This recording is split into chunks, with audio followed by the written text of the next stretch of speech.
So, time to do some maintenance on the Silverado. You got stuff all over you. So, I'm trying to think of when the last time I changed the gear oil in this thing was. August of 2010, I think.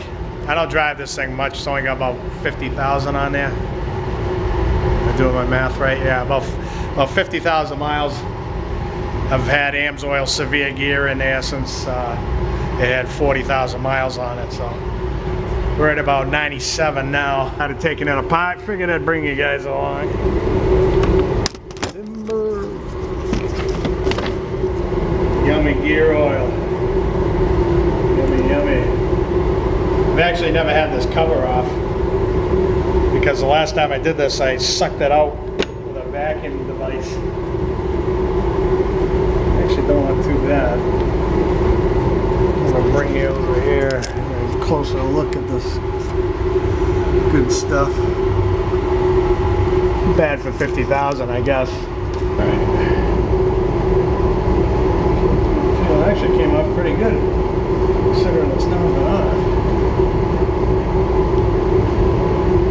Foamy. It's never a good thing. Not too much on the magnet either. A couple little pieces there, probably from the G80 locker, no doubt. When it's slammed. Yeah. So those are the gears. Yeah, I have to say,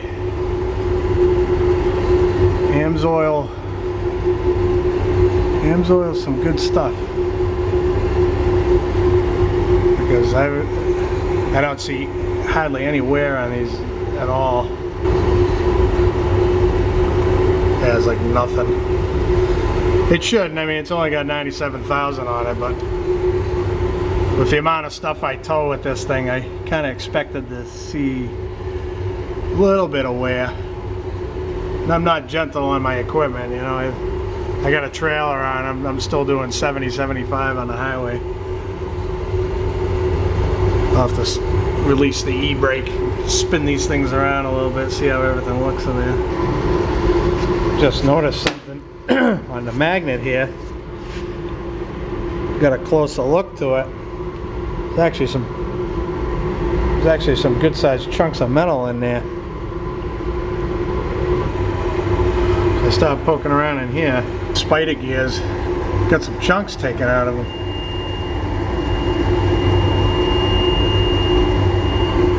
There's a bad one right there. See that? I don't know what the hell. Wow, that's ready to bust. I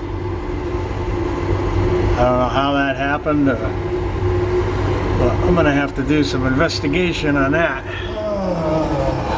You can never get a break around here, can I? Ticket.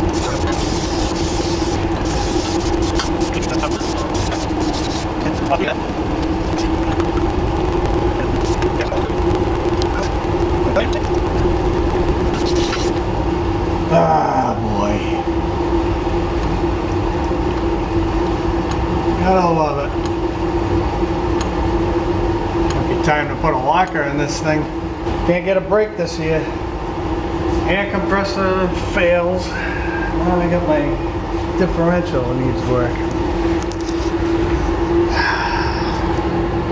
Thanks, GM. Appreciate it.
Hey, we are 2 months later.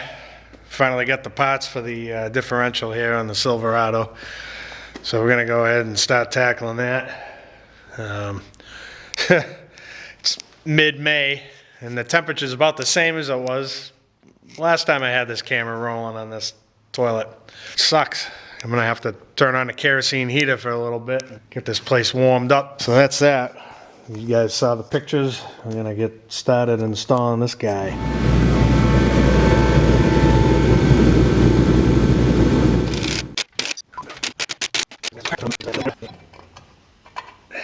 Leave that bolt in there. Okay, no rust, that's a good thing. Sitting back there for quite a while. Now this cover will be no more. Won't need it anymore because this system comes with a new cover because the shift fork is in the cover. First order of business is backlash. You can hear it, you can feel it. Probably wouldn't be a bad idea if I take everything apart and scuff all this up. Get all this gasket material off, all this rust off of here.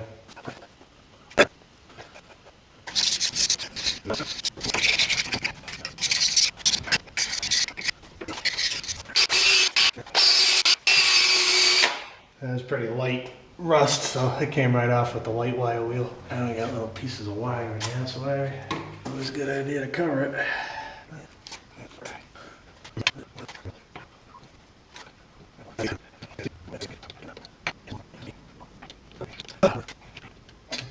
This thing sucks.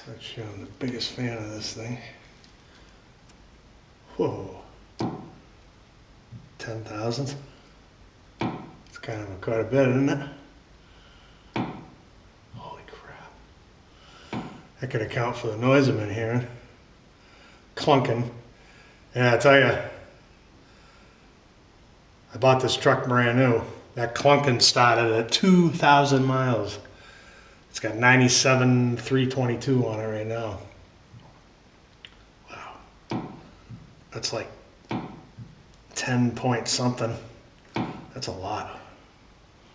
Don't like it. I'm gonna see if I can't tighten that up a little. Wow, 10,000. Over 10, just a hair. So I was getting some specs for backlash, and they were two separate sets. And I'm like, what the hell are they talking about here? Like, one was 6,000s to 010. They had a little 5 next to it. And then the other spec was 003, 3,000s to 6,000s with a 2 next to it. And I'm like, what the hell's going on here? So the 2 is 2 cut, the 5 is 5 cut. And one is face hobbed, one is face milled. I always get them confused. I think face milled is the 5 cut. 2 cut is hobbed, I believe. So the deal there is with the face cut or 2 cut, the gear is the same size from the top to the root. It's the same size in the toe and the same size at the heel, same depth I should say, you know, top to bottom. That's what I got out of it. And these are all the same. They also said the pattern is kind of a diagonal pattern if you put Prussian blue or whatever you use marking compound on there. I probably won't be doing that because I didn't touch the pinion. What was the other thing I was going to talk about? Yeah, can't remember. But anyways, I'm going to get started taking this thing apart. Gotta get my little pin out of there. I can add up all the miles I walk between the toolbox and my work area. I tell you, it'd be a lot of miles.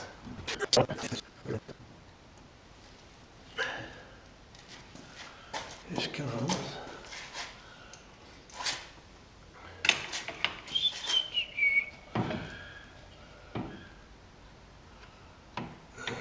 Okay, now slide these axles out of here. I'll show you one of them. Oh, actually, before we do that, I'm gonna get that clip out of there. I'll show you that at least. Okay, I gotta get my magnet. I push the axle in. Except for the fact that the thing's aiming the wrong direction, as usual. Get some squeaky bush ends. You little bastard. I can't get it out that way. Round and round we go. I had a nice little magnet. No idea where it is. Whoa, baby. They make it out of brass. That wouldn't surprise me. Can't seem to get it. Just can't seem to get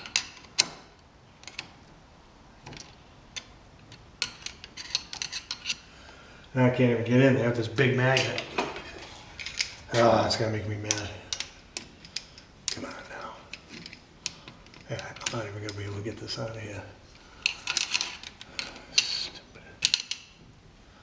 Unbelievable. Right when you need something. I lose more friggin' tools around here. And I spend half the afternoon trying to do a simple friggin' job. I'm so friggin' mad. Come on, you little bastard. There she goes. Okay. Okay. Wow. Thing got pretty beat up, huh? Yeah, it's got a nice little groove in it.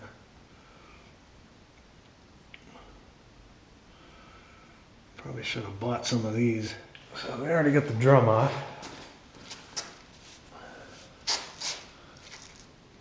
I'm not worried about the seal because I got new ones. Big old axle.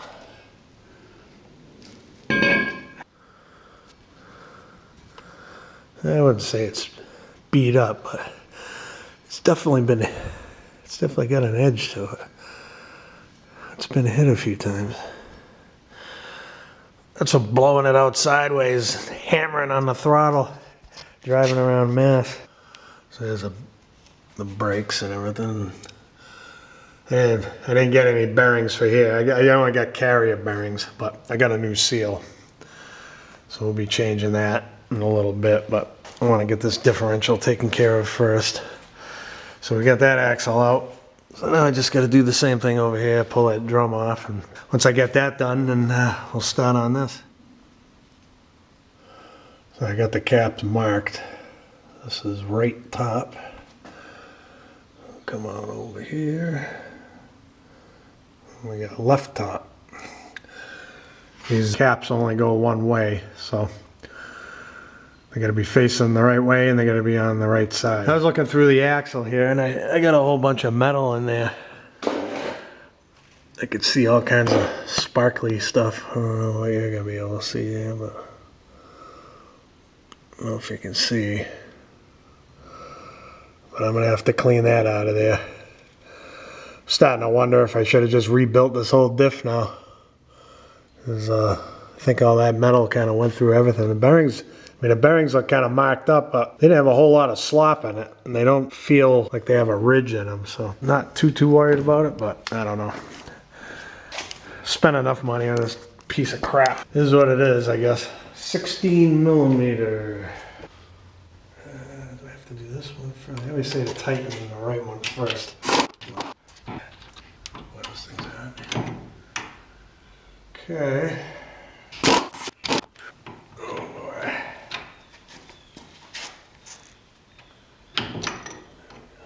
Kinds of shims that we got here.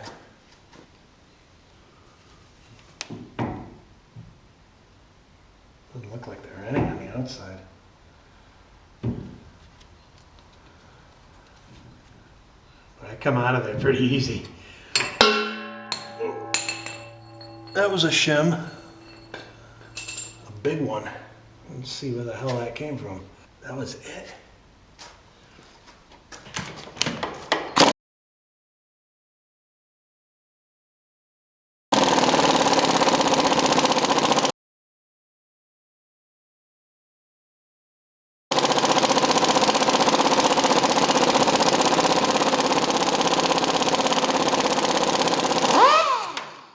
No friggin' way.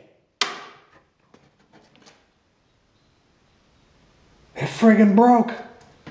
You gotta be me? Oh, we're off to a wonderful start here. Are you kidding me? So I gotta heat these things up. Now I gotta get fucking bolts. Motherfucker.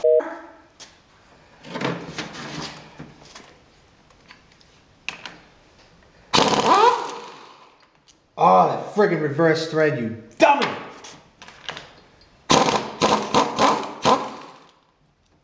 You friggin', that one almost broke too. Damn it. Unbelievable. What up, dummy? Unbelievable. Not friggin' happy.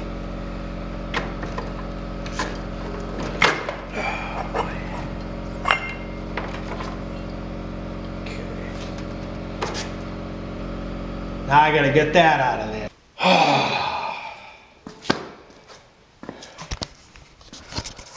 Yeah, that's just friggin' great. I got lucky on that one. Just starting to shear off and I got it out. So that's 2 down. This one's junk. Lee-Lock 4037. Found a pair on eBay for 12 bucks.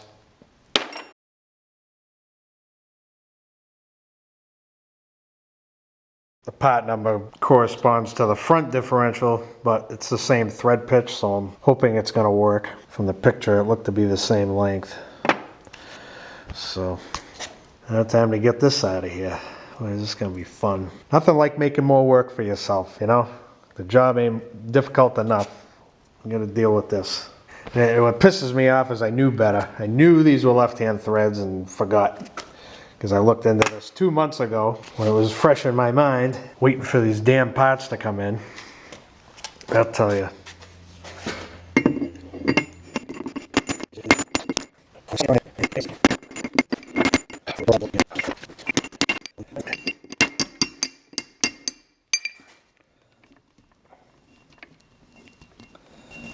Oh, sweet. That's a good sight right there.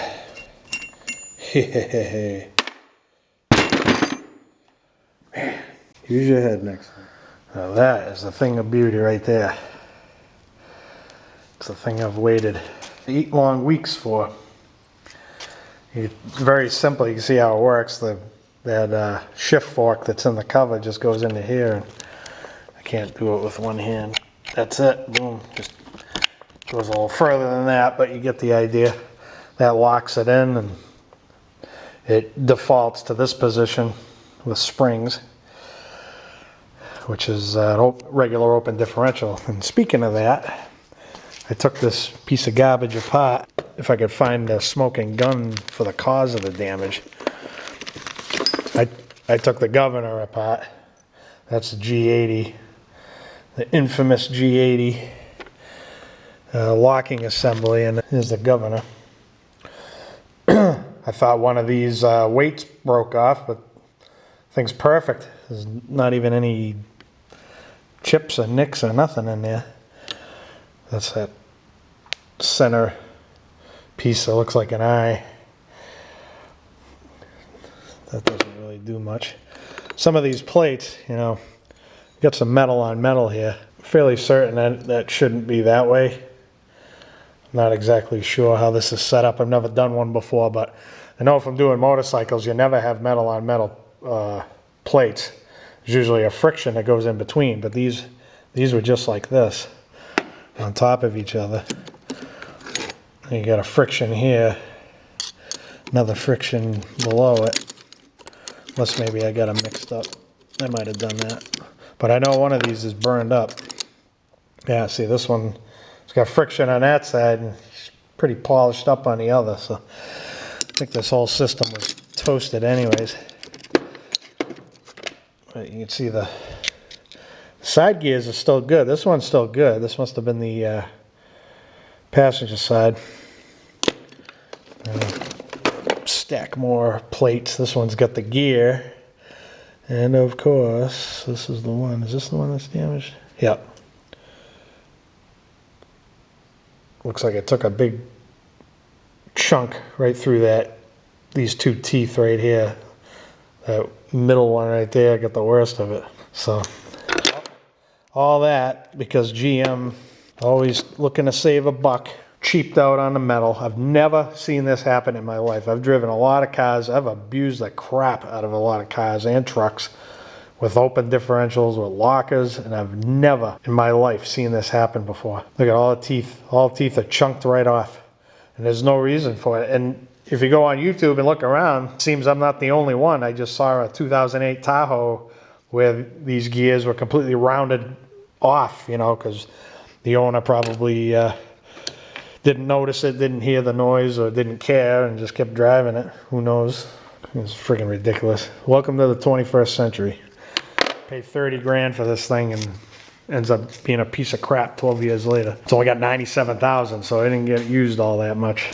So last Saturday, I did that. I pulled that differential apart and popped the oil seals out of the axles. I got these all cleaned up. Went through a couple cans of brake clean. So we're gonna start putting this thing back together. I guess the first order of business is to get these, get the new bearings on this carrier here. So these are the bearings I'll be putting in, 603049. Then we got the races, 603012. Timken. Hopefully they're still as good as they used to be. Cups and cones, I guess, is another term for it. But I call it bearings and races. That's what I've always called them. So these are the races, these are the bearings. Make sure the bearing is facing upwards. Thought maybe I could squeeze this under. I forgot I gotta put a socket under there. Where's that gonna fall? Okay. Oh, I just lost the bearing in the process of lowering this. I just raised it off camera. What a dummy. Anyways, get down there. I've got a 36 millimeter 3/4 drive socket. What? Nobody uses that in auto repair. I think I used that on a Ram 2500. Whoa, careful. Had to do front ball joints and hub bearings and stuff. The 98 had a Dana 60 front, I believe, and I needed that big socket for one of the bolts. I'll get it right on the money if I can. There we go.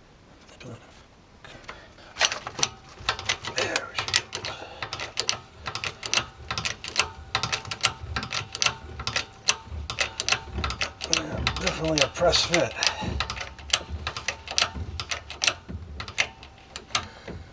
I'm going to bottom it out here. I might not be able to. Got about a few thousandths to go. Squeak. Yeah, crapper. Okay, I think I have an old race that I can use. Front wheel bearing out of the Grand Marquis might work. So this kind of sucks. So I wasn't able to find a socket or old bearing or anything that will fit perfectly on this, so I'm not very happy about this, but I gotta do the hammer and punch method to get this thing flush. I probably got another 40 thousandths to go, so it's not a huge distance, but I'm gonna have to go back and forth and don't mind a fly. We'll take care of him. Yeah, you heard the can, he knows better.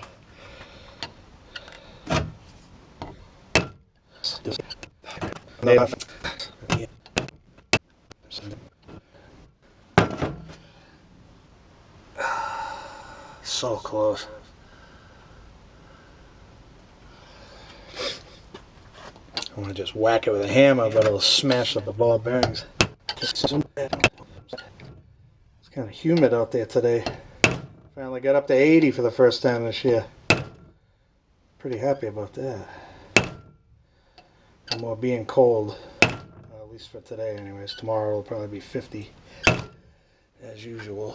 Massachusetts. Don't like the weather, just wait 10 minutes. I'll be a son of a monkey. I think I did it. Didn't feel like it was moving at all. Oh yeah, look at that. Huh? It's hard to really see. I'm gonna go around this again because you can't have any failures here. This is critical. Mission critical. Come on, you bastard.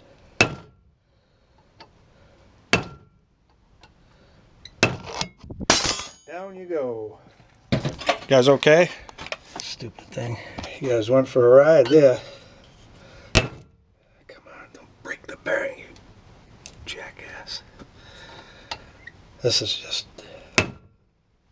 almost there. That's all I need is to smash this bearing. Kind of shocked my fingers there. That kind of hurt. Looks pretty good. I'm gonna say we're good there. Crap all over my clean differential. I'm gonna have to clean this thing off. Yeah, I'm good with that. So flip her over, get her on the press, and do the other one.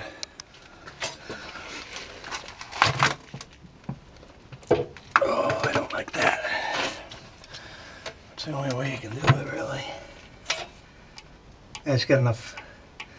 Bearing's got enough play in it. It's not tight, so there won't be. Thankfully, it's recessed, so it won't be putting pressure on it. So that is a good deal.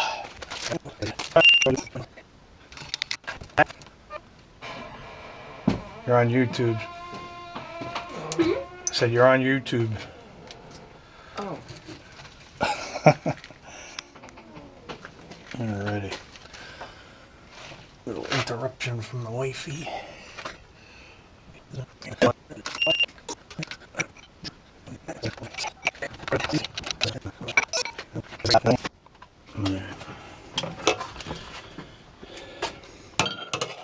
Pretty sure I saw just the tiniest little bit of a gap. Yeah, I do see it. Down you go again. Let's see. That looks good. How's that look? Alright.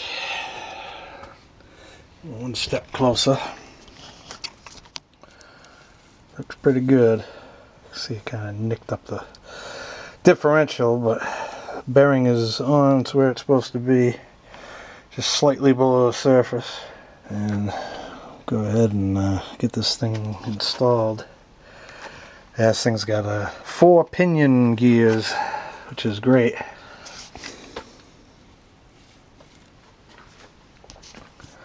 Hopefully it'll be the last one I have to deal with. I had to autograph it. It will live in infamy forever. Or for grenades, I look like an ass. Okay, so we get the wing gear ready to rock here. Make sure there's no crap stuck to this thing. Dirt or any of that. Zip ties. Now would probably be a good time to figure out where my bolts are. That's the cover. Am I on top of them? Yeah. 1, 2, 3, 4, 5, 6, 7, 8. And the 2 that I broke that I have somewhere. Yeah, right here. So these are the 2 I busted. I got GM and AC Delco part number 11610549. And these were listed for the front differential, but the markings on them are the same. It still has the 4037. They're left-hand threads. I would assume the 4037 tells me they're the same strength. I hope. They're a little different. Maybe it's a different vendor. It says LSFT instead of Lee-Lock. Hex is exactly the same. Height is exactly the same. I mean, visually they are identical. They even got the ribs underneath the hex head there. I think I made a good choice there. These 2 I won't have to Loctite, but the other ones I will. What I'm gonna do is I'm gonna run this thing up first. Pull that ring gear tight. And then I'll take the bolts out one at a time and Loctite them. If I can remember where these two, where I put these two, I shouldn't have to Loctite those. So, start putting her together. I mean, righty loosey, I mean. What am I doing here? What the hell is happening? Probably not square.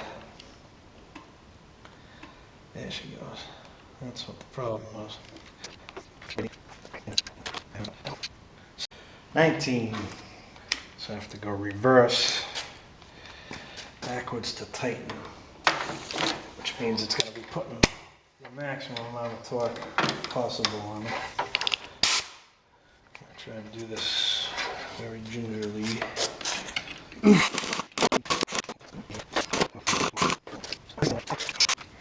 Going the wrong way again.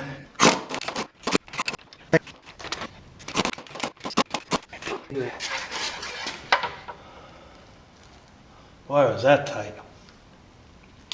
Which is a good thing. I'm going to move you to the vise so I can torque them.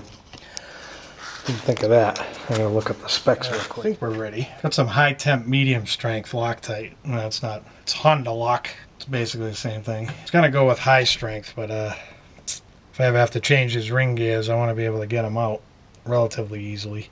Figure if you torque them to the right spec, and you got at least some Loctite in there, it's going to hold it. That's my thought anyways. Guess we'll get started here. I got all my bolts set up here, so I'm going to start with these. I already cleaned these off camera. I cleaned the whole ring gear. Cleaned all the bolts. Never know how much of this crap to put on. So. Oh, these things don't want to start. I use a torque wrench to start it, I guess. It's going to go backwards, which is weird.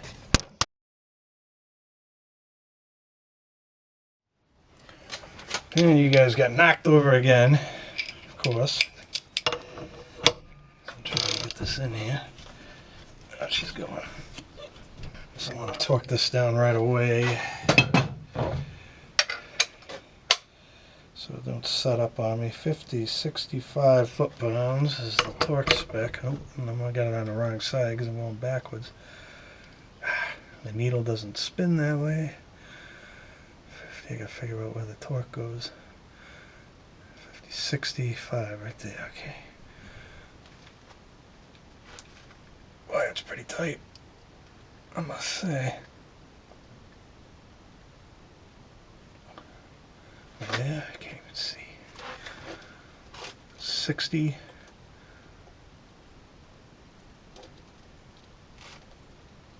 Yeah, that's fine. Okay. One down. Should probably mark these. I'm gonna get a paint pen. I'm gonna forget. This thing's mangled. Still works though. Alright, she's done. Put a dot on that one. I'm gonna get so used to this reverse thread thing and I'm gonna butcher the first bolt I go to tighten. How did I do my got the socket on the torque wrench. I guess I should get two 19mm sockets up here. That would be a smart thing to do. So weird, going the wrong way. Feeling it tighten up on you. Okay. I'm gonna go get another socket after I do this one. So I have to keep swapping back and forth. So it's 50, 60. Man, it's hard to see. 65, okay. Making sure I had the pointer on the right one. Okay, that one's done. Dot. Alright, I'm gonna go get a 19, right? Yep. Right back. Of course, it's a 3/8 drive, so I had to get an adapter. Alright, so we'll hook this up to this. That'll work there. Pittsburgh tool adapter. Let's see if we can break that off. Yeah, can't get used to going the wrong way. Yeah, this is much more efficient going with 2 sockets.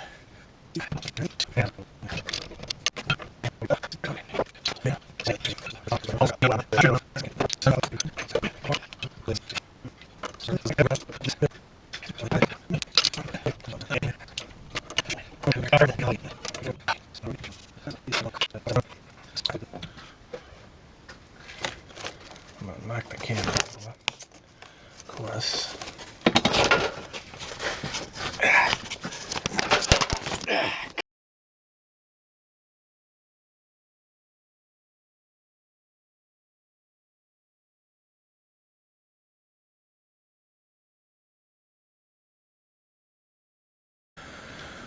All right, so it's the next day.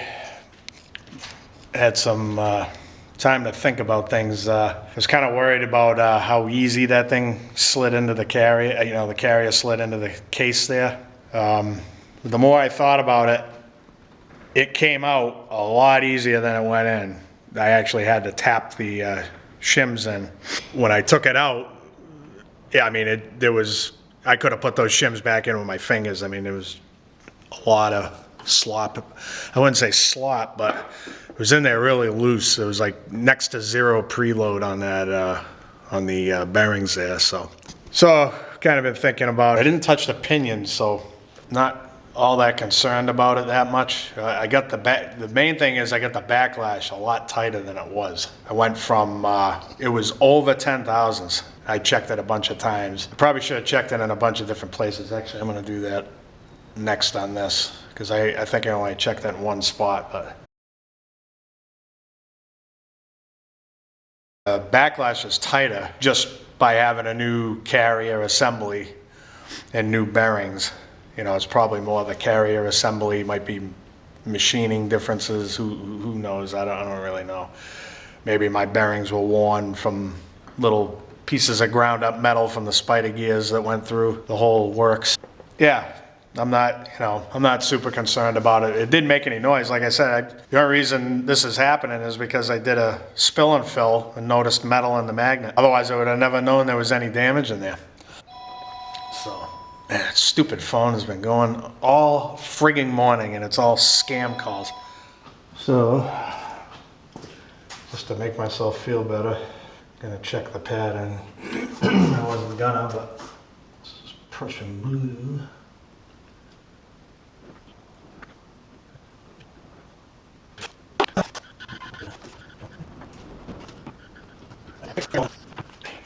It's not really what I wanted to see. Oh man, am I gonna have to pull this pinion? It looks to me like it's right on the toe, the inside. Coast side looks perfect. How can that be?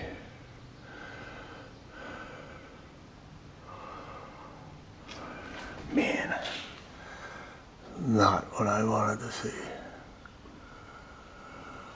Ah, boy. More work, more money.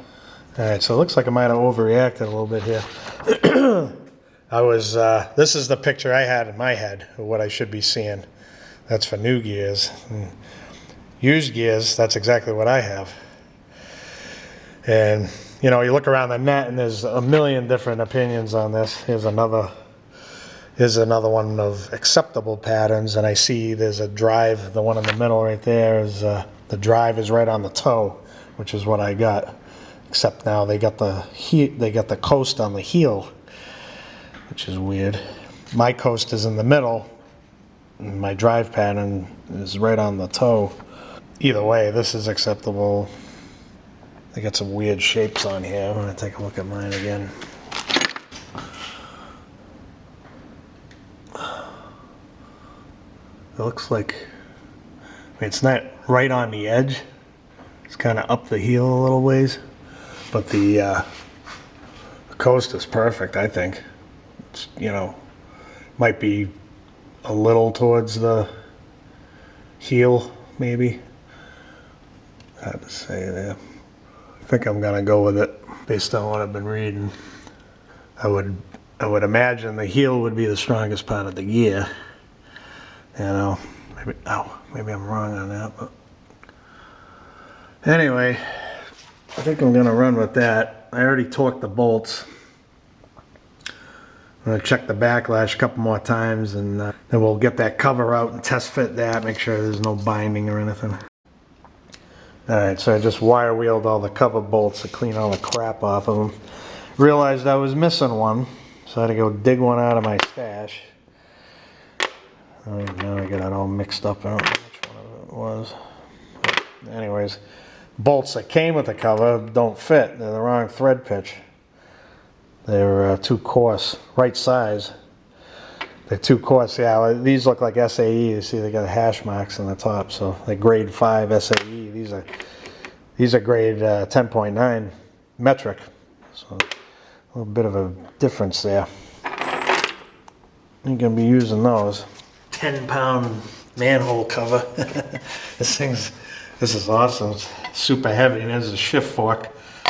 So when you that's the off position, so when you apply air pressure to this thing, it shoves that over, you know, shoves that ring over, locks the differential together. So we're just doing this as a test fit.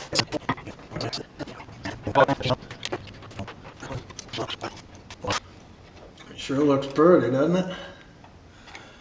Ox. I'm gonna spin it with it disengaged the way it is right now, and then I'm gonna spin it engaged. And there's a tool, a little device that comes with this. So if you're ever out on the trail somewhere in the middle of nowhere and you get stuck because your airline snapped or your compressor failed or whatever the case may be, you can still lock the axle by putting this tool in there. It's a little, it's got a spring and a bolt, you know, and it shoves that locking mechanism over to the left, to the driver's side. And so I'm gonna do that. And of course I put it in the passenger side of the truck, so I gotta grab the ladder and go up there and retrieve it, because I didn't think I'd be using it. Once that's, I'm gonna spin it unlocked and spin it locked to make sure nothing's binding or hitting or scraping anything, because we don't want any trouble. Alright, so here's that, what do they call it? Drive away lock tool. So that's what I'm gonna use. Depending on where you buy it, some places charge for this. The place I bought it from included this with the unit, which was nice. I saw one place charging 26 bucks for this thing. So that's pretty much it right there. Got an Allen wrench adjustment. You got a couple lock nuts on there. Or actually, one of them's a bolt that tightened down, and one's a lock nut. You got a nylon washer and a spring. So not overly complicated. That's what I like. Go ahead and thread this in. It's a 19 millimeter wrench, fits both these pretty snug. And a 6 millimeter Allen wrench for the threaded rod there. So I just want to get this thing in snug for right now. Snug that up a little. Back off this lock nut here.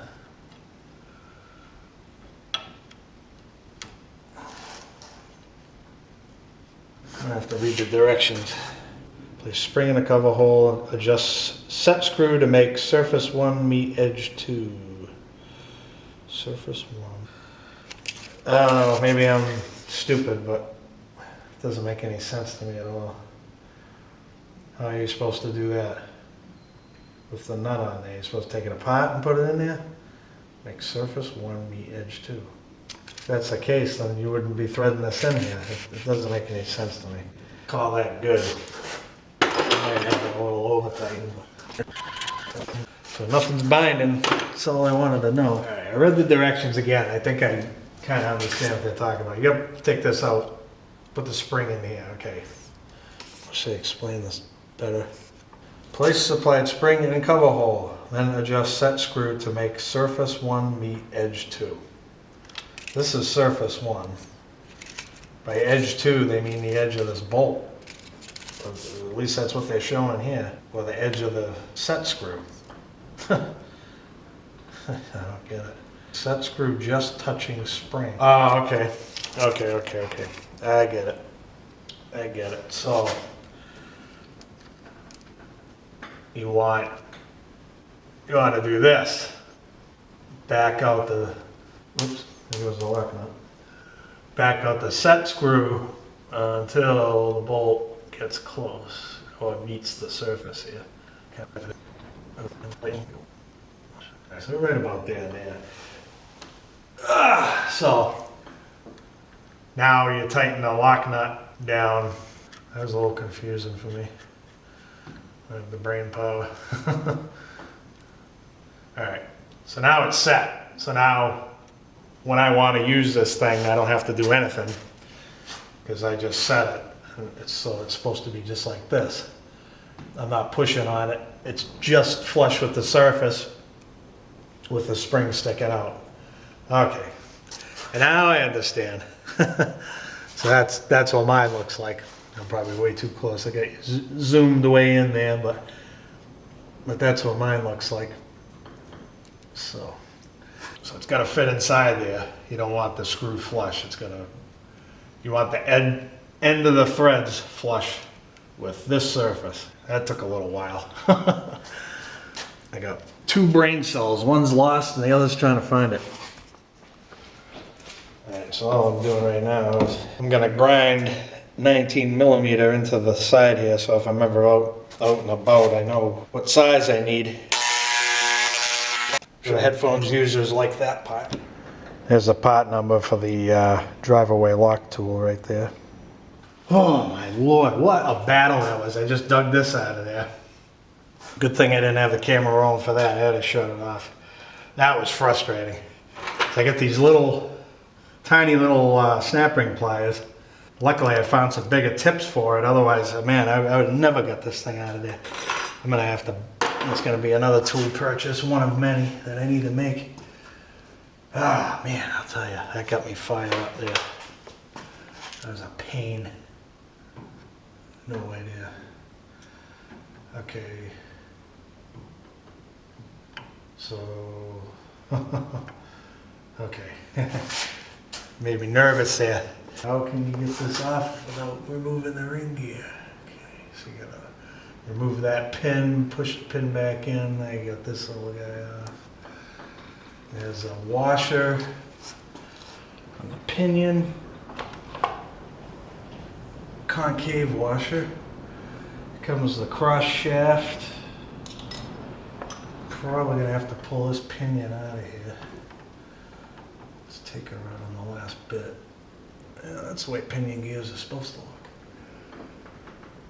That's a nice little setup there. I'm gonna have to get you in here and look at this. Can I get in there with the clips? Yes, I can. Okay, so here's the heart of the unit here.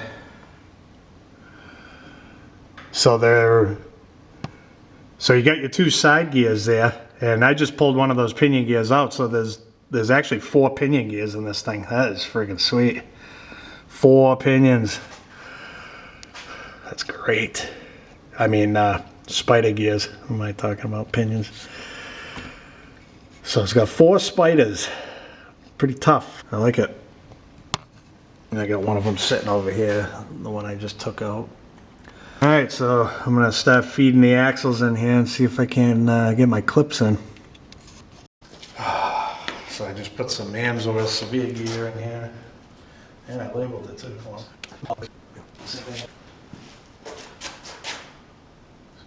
Drop right there.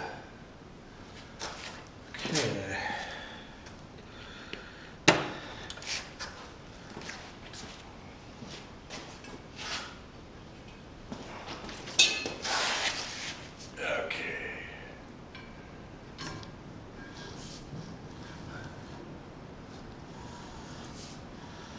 Boy, that tight squeeze on that seal there, I don't like that. I can't get the pressure off it.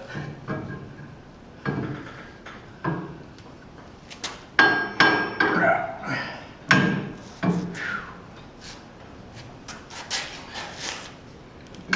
Okay, there we go. It's kind of unnerving watching that lip of the seal fold over on itself. Okay, it's all the way in. Yes, sir. So there's the axle. The clip all cleaned up. Give him a new lease on life. Boy, that's tight. Holy crap.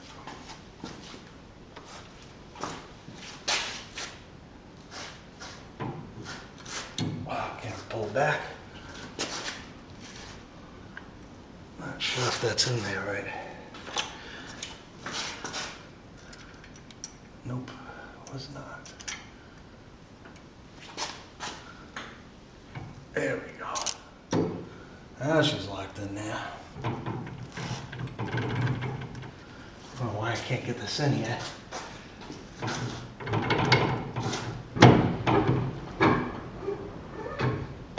we go, okay.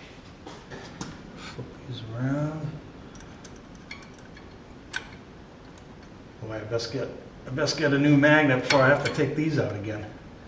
Yeah, way in there. Way in there.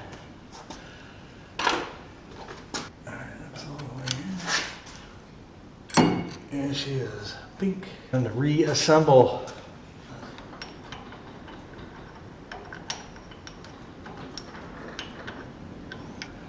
Am I gonna be able to get this in here? It's gonna give me a hard time, isn't it? Because I turn the stupid spiders. Come on there. Oh, the old snap-on for the win. Fit right in there, perfect.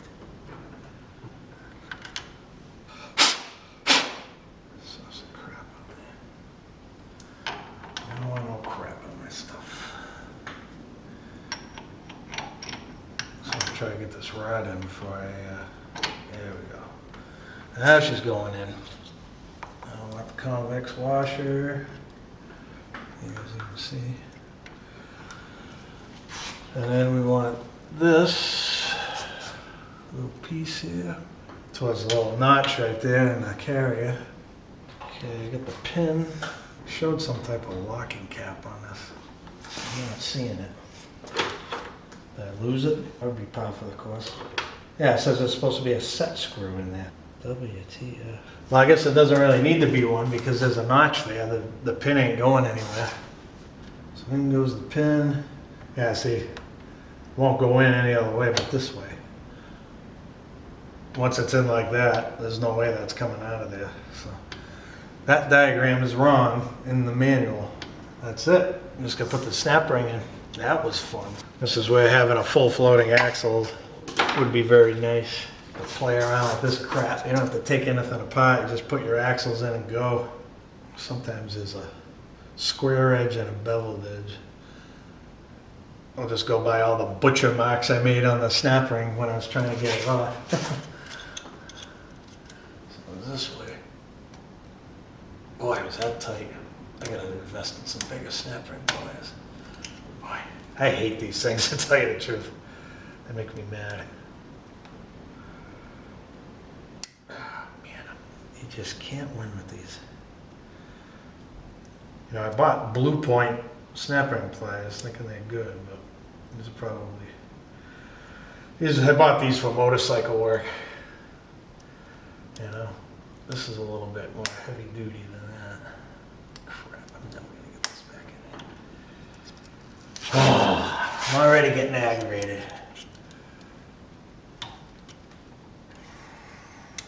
Stupid thing.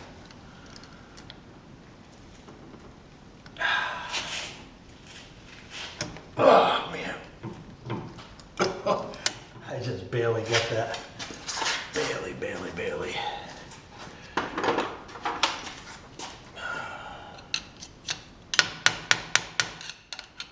That's something you don't want coming out inside the diff. You don't want anything coming out inside the diff. One bolt, one pin, even that little pin. You're talking some carnage. Once something gets loose in there, there's nowhere for it to go except through the gears. Hopefully your in a parking lot when that happens and not on the highway doing 85. Bang! Got a big old hole in the back. And you'll be going home in four-wheel drive if you can move. Yeah, that ain't coming out of there. Sweet. All right, so it's the next day. We're in the final stretch here. Got the axles on. And we got the clips in. That's all done. All that's left is to put the cover on and cross our fingers.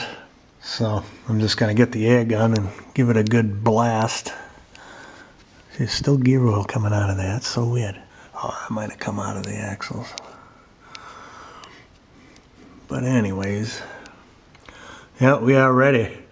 I put everything together dry because my thought is I'm just gonna, you gotta fill the thing up. It's gonna be at least up to here with gear oil, and I'll just rotate via the drive shaft there, and that's gonna pick everything up, get everything in there.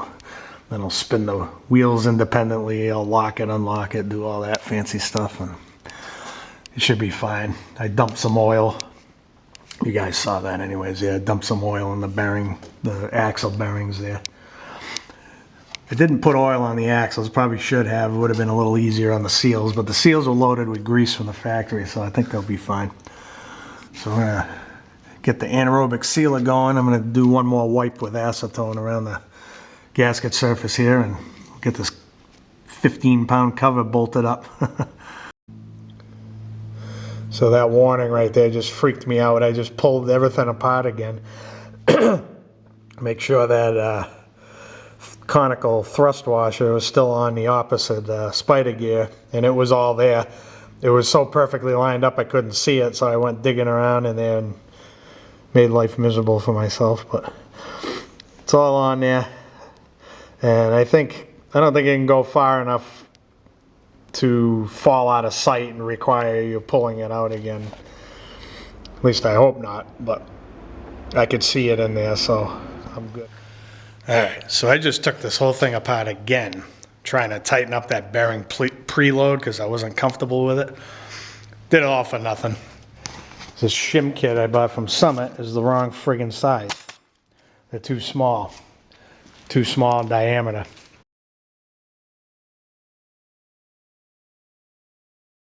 Back to regularly scheduled programming. Should have been doing this an hour ago. So we'll set in that shift fork. We get the Permatex anaerobic sealer. It's my favorite. Use it on everything. Just used it on that oil pan job on that Volkswagen Passat. Alright, that's ready. Gonna line up the shift fork into the groove there. We did torque all those bolts, 60 foot-pounds. We get the snap ring in. Quick double check. We checked backlash. Preload is lost cause for right now, but it's tighter than it was. So, and I didn't hear any noises. The only reason I had this apart was because I was doing a spill and fill and just happened to find the damage. So I can't see what I'm doing. Let me get the shift fork lined up. I need some light over here.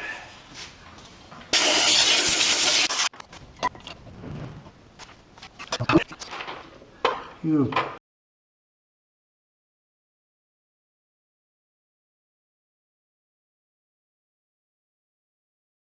This is turning into a filming disaster. I'm gonna take a peek and make sure I get that stupid fork in there.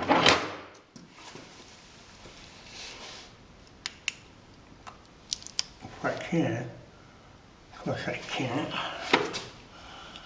I'm gonna stick this thing in here just to make sure I get that shift fork in the right spot. So now I turn the drive shaft.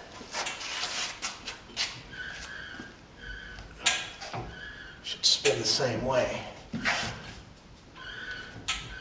Oh, it's not a good sign, buddy.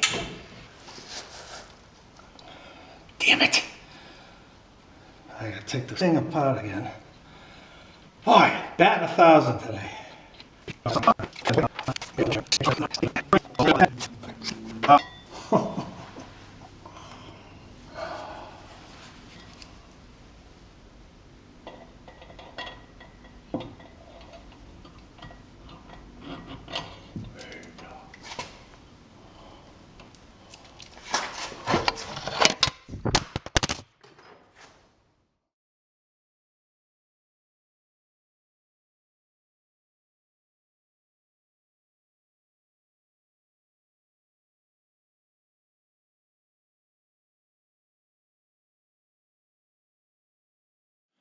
All right, hopefully put this one to bed. It's been about 11 weeks since I started filming this whole debacle. Camera broke, so this is a new GoPro.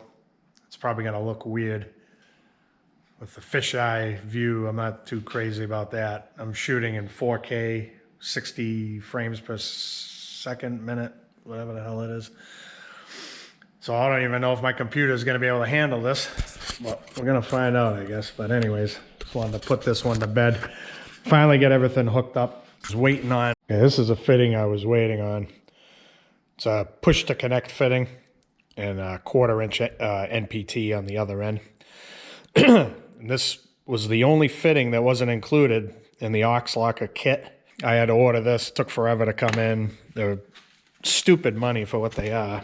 Okay, I had to get a stool because I'm short. I got the thing up in the air a little bit. So what I ended up doing is kind of re-engineering. I wanted to run the aux locker through a regulator because in the directions it says the optimum pressure is 85 to 120. And I believe this system maxes out at 140. So anytime the compressor cycles, it's going to go up to 140. So I had this regulator in the truck for running air tools out on the road. I keep my hose, and I use the extra tank as the bigger tank as a backup because the original Viair tank is only 2.5 gallons, which isn't, when you're running air tools, that goes extremely fast. So I got twin 400C compressors in here from Viair, and so I've had that system. I installed that system, I believe, in 2014, so I've had it about 5 years. And I used to haul cars. That came in handy when I couldn't find air when I needed it, because I lost a tire one time way up in Derby, Vermont. It's about 350 miles from here, middle of nowhere, and I had to 3-wheel at home because I had no spare. So, but anyways, so here we are. I had to fix a bunch of leaks in here. I had to use some grip pipe or thread sealant to seal those up. So this is going to the aux locker. This is from here, goes out, runs all the way around town. I didn't bring my light over, of course. I gotta dig my flashlight out, but I had to bore a hole through the side of the truck, and because I have bed liner, a grommet would not fit in there. I tried, and it just deformed, and as soon as I tried to feed the line through it, it just pushed it right out of there. It's a little too thick with the bed liner. I just ran it through and put some GSL 2300 roofing caulk on there. That stuff's pretty tough. All right, I guess I gotta shoot this clip again because I don't know if he even got it. Oh my God, that door dinging. I'm gonna smash this thing. Shut up. So right now it's unlocked. So spin this wheel here. You see the other wheel goes in the opposite direction. It's your typical run-of-the-mill open differential, just like normal. So now we'll come up here, don't mind the dinging. We'll flip the switch, very silent, doesn't make any noise at all. You can't even hear it engage. Stupid door ding. Now, see, it took a couple rotations, but now you can see the axle is completely locked.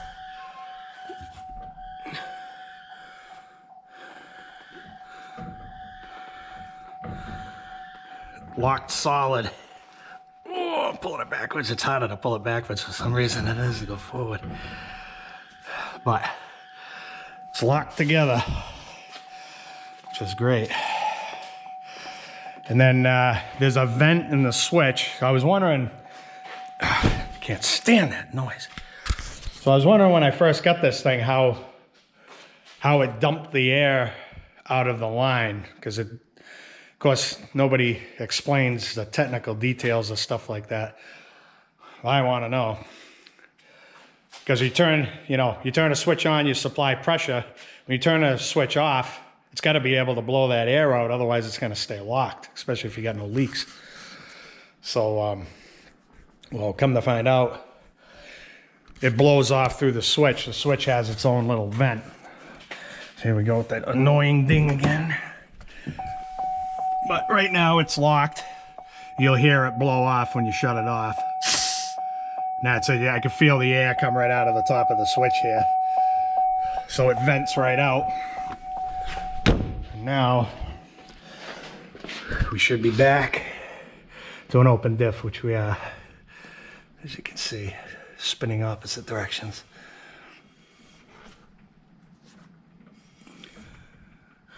So that's that. Finally done, finally. 11 weeks. I'm not a big off-road guy, so my main reason for picking this differential is reliability. You know, I want stuff, I don't want to be working on my own stuff. I just want something that works, you know, and I figured, started looking around, I was like, well, it's got it had the G80 locker from the factory. Actually, we'll go over and take a peek at all that because I pulled that all apart. I can't remember if I shot this before or not, but here's what's left. I don't know how this camera's gonna shoot. That's a good spider gear. It's only got a couple nicks in the teeth there. This is the one that caused me all kinds of concern. So we've got 1, 2, 3, 4, 5. Either way, one chip is too many. And then of course, it ran through this. Where is it? Is it this one? There's one, no, this is the good one. There's one side gear that's still in good shape. Where the hell did it go? Probably fell on the floor back there somewhere. The gear's chipped like this for no good reason other than GM used some crap, cheap quality parts to try to make a buck, you know, at our expense. Which, that sort of thing really pisses me off nowadays. It seems everybody's doing that. But anyways, so yeah, my reasoning for putting an aux locker in, I'm not an off-road guy. I just want something that works. That's the bottom line. I'm not going to be rock crawling, not in Massachusetts. You take this thing off the road, they're calling SWAT on you. So that's the world we live in up here in the Northeast. You guys in other states don't know how good you got it. You guys still live in America. We don't up here in Mass. Don't even get me started on that. I'm going to start ranting and raving. Anyways, so I got a good, reliable differential. It's got 4 spider gears instead of 2. You know, it's American made. It's built right in Florida. It's an extremely simple design. You know, looking at the unit, but it's simple, but it's not. You know what I mean? I don't know how to explain that. How I'm trying to convey that, but it's an ingenious design. It really is, because you got that big shift fork and it just moves the dog over against spring pressure, and it locks the axle solid. It's ingenious and it just works. That was my #1 reason as far as differential. I could have went with the ARB, which was $300 more than this one. But I don't remember, it's been 11 weeks since I've been researching this stuff. So my memory isn't quite there, but when I was researching, the aux locker came out on top for me as a mechanic, knowing how things work and how things break, especially up here in the Northeast with the road salt. I wanted something with no electricity. This is 100% air operated. There's no electric solenoids. Nothing like that. So there's literally nothing that can go wrong aside from if you rip the hose out of there, you know. And if I haven't ripped the parking brake cables out of this thing, then I'm not going to rip a hose out, you know. So from that standpoint, it's one of the most reliable units out there. Like you can get this unit with a cable too. There's a ton. That's one of the things I liked about the aux. There's a lot of options with this one. You can have an electric solenoid running the air, so you don't have to run as much air line. You can have a cable, you know, no air at all. You don't have to have a compressor for this system. You can just run a cable, and but you know, being that I live in the Northeast, cable is just not going to happen. And in searching over the internet, it seems that any of the problems with this differential have been with the cable, not the differential itself. So I'm after reliability. That's why I went with the air. So, and that's that, you know. I think of what else. Really nothing else I can say. I'm probably forgetting a million things, I'm sure. But anyways, I'm just glad to have this truck back in the road, because now I can start picking stuff up and making some money here instead of spending it like I have been. I think after all was said and done, you know, the differential, the fittings, I add everything up in my head. That's a long, slow process, so don't mind me. And then of course, I got shims, Prussian blue. I maybe could have got away with it, but I wouldn't have been able to sleep good at night. It was nice knowing that the pattern was acceptable. It wasn't perfect, but it was acceptable. Axle seals. What else did I get? I know I'm forgetting something. So bottom line is, all said and done, it was maybe $1,200 for everything. It's a little steep, but it's cheaper than an ARB, you know, and I think more reliable. The ARB is a good unit, you know, but the way it's controlled is always the weak link. And I like how this has 100% pneumatic operations, no electric in there, you know. It's the way tractor trailers operate. I mean, they lock their differentials with air, and they, you know, of course, the whole braking system is air, so. It's proven to be reliable over the years. Same with railroad trains. They're all run by air. That was the first air braking system that was out there. It was on a train. So it's been around a long time. So anyways, I think I've rambled enough on this thing. I hope this camera's working out good. This thing cost me a lot of money.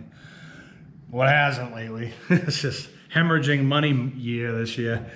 But anyways, hope you got some value out of this. This is going to be a nightmare to edit, because I got 1,000 videos. I probably got 15 hours of footage over 11 weeks. So I'm going to get started on that today, hopefully. But thanks for watching, and we'll see you on the next one.